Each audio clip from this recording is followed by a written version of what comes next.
ultimate fan service din ang mga palaro. Maraming salamat. Meters na po ang tubig sa Lamesa Dam ayon sa Pag-asa. Lagpas na yan sa 80 point. Nagpabahas sa maraming lugar sa Metro Manila. At iba pang bahagi ng Luzon. Narinig ko yung bubong namin. Ayun na, lumipad na. Lamesa Dam, nasa spilling level na. Ilang lugar sa Quezon City, Valenzuela at Malabon, posibleng bahain. Nagpas taong storm surge, gumamon sa mga bahay malapit sa dagat sa Cavite. Mga anak ko natatakot na rin sa malaki ko alam.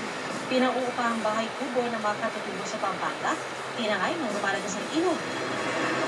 Tatlong bahay sa Baguio City natabunan ng lupa. Bilang ng nasawi, umakyat na sa 8. Halos isa't kalahating buwan ulan ang binuhos sa 9 na araw lamang. 2 alagang aso sinagip gamit ang sirang ref.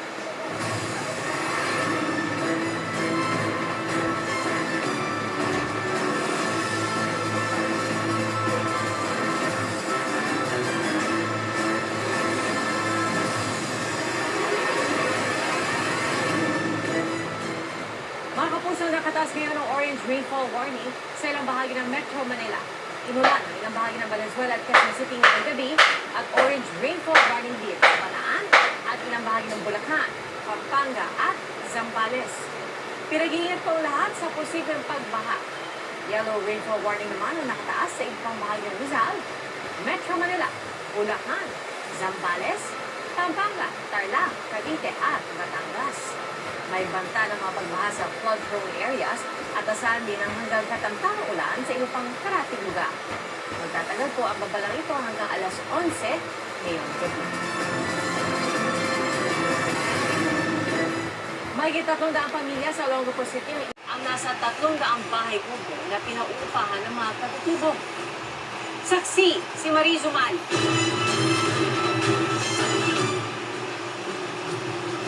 Wala nang nagawa ang mga Pinalakas na habaga, patuloy na kalbaryo sa Metro Manila at mga probinsya. Libo-libong individual na perwisyo ng malawakang pagbaha at pag-apaw ng dam. Washout din ang ilang kabuhayan at may nawala ng mahal sa buhay. State of calamity,